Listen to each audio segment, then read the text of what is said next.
Also in the book, you remind us, I guess, that every year we create kind of 50% of all of the information out there. So in 2 years, we can give it an equal amount of sample size to learn from. So say, and this is my words, not yours, Mo, we got our act together and started being more human.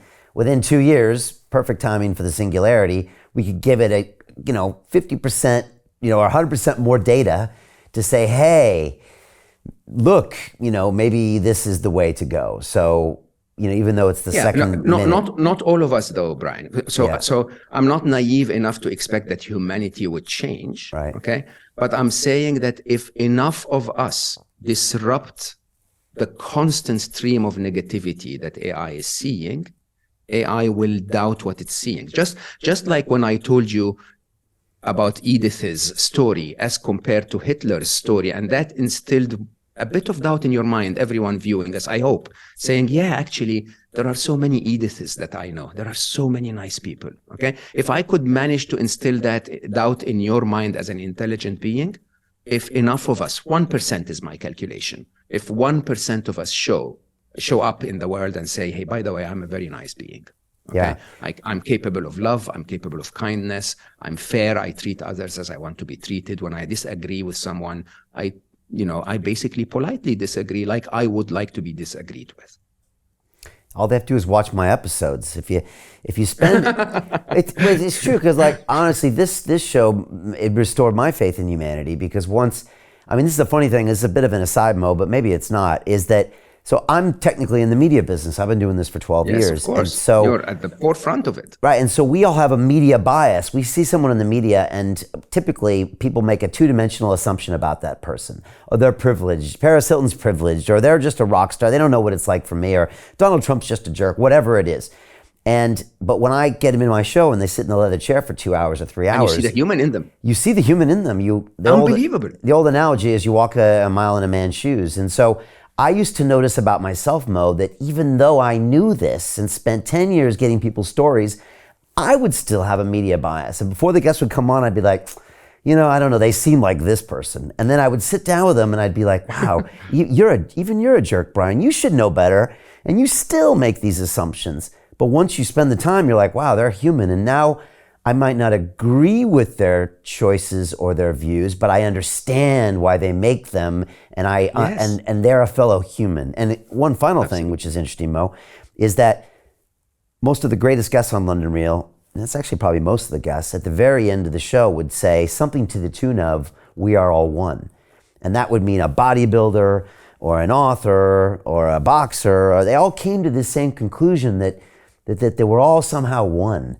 And I always found that fascinating. And from an engineering perspective, I thought, well, that's kind of odd that would keep coming up. And it really restored my faith in humanity. And maybe I'm bringing this up, Mo, because I'm thinking, if I could observe this, then the AI will observe this. And they've just heard you. Right. Absolutely. Right. Because I guess they're listening now. Well, they have always been listening. They've been listening for a while. But if they can see that, then they'll be like, wow, maybe there is something to these carbon-based forms that we should keep them around a little bit.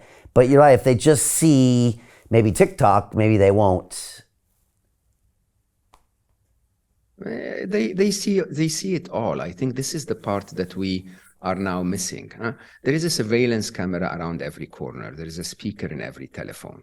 Once again, these are some of the things that I struggled with when I was at the forefront of technology, and then I've come to accept it. Right. Okay, I've come to accept that there are a billion eyes that can see me in any train station, including a few hundred cameras, right? And that's how life is today. The trick is this. The trick is, what does that camera capture? Beyond my appearance and beyond my demeanor, and right? Can it capture a little more? Can it capture me helping an old lady? Can it capture me, approaching a homeless person and maybe sitting next to them or just giving them a sandwich or whatever? Can it capture you saying this, saying, I start with judgments, and then I realize there is such a connection between us. I promise you, AI will take that into consideration, saying, what is this Brian's theory around we're all one? What does that mean? Can we do a little bit more of research on that? And then they'll find someone else that spoke about the oneness of all of us. They'll hear the Jill Bolte Taylor's TED Talk, and they'll do this and that, right? So it will propagate. And actually, this is one of the things I do on my podcast is I basically, not as compared to yours at all. I mean, you're a mega success, but mine is also very, very, very large in the well-being space. And what I do is I honestly don't prepare. I just learn about my guest a little bit, and I listen with curiosity to try and discover the human within them. And oh my God, everyone has a story. Everyone, when they're vulnerable and they open up, you go like, wow, you're a beautiful human being. More frequently than not, I end the podcast by saying, you're such a wonderful being. You're such a wonderful human. Some of them are angry, evil in the eyes of people, but somewhere deep inside, that little child was pinched in a way that if I were pinched the same way, I would have behaved the same way. It's as simple as that, right? And I think that's what we need to develop within us, that compassion, that connection between us, so that we treat each other this way, so that the machines go like, yeah, that's how mommy and daddy want to be treated, but also how they treat others, right? And then they have our best interest in mind. The problem, Brian, is that we're not making our best interest clear, and we're not giving them a reason to care for us. So Jim Rickards has just recorded a video that's not available to anyone in the public, and he's going to be talking about how this upcoming recession is going to be fast, it's going to be bloody, it's going to be nasty. But at the same time, he's going to show you how you can position yourself to profit from all of this chaos. Now, we've made this video only available to our viewers. Go to londonreal.tv/Jim. Watch that immediately. I can't say enough good things about Jim Rickards. He understands the global economic system better than any guest I've ever had on London Real. His predictions are almost uncannily true, and you can learn how to profit from his vision, from his expertise, and his understanding of economics. So go to londonreal.tv/Jim or click the link below. It's an excellent, excellent look on what's going to happen in the future and how you can position yourself to profit from that. Jim is one of the best in the business, one of my favorite guests on London Real, and he's very, very good at predicting the future and showing us all to profit from it.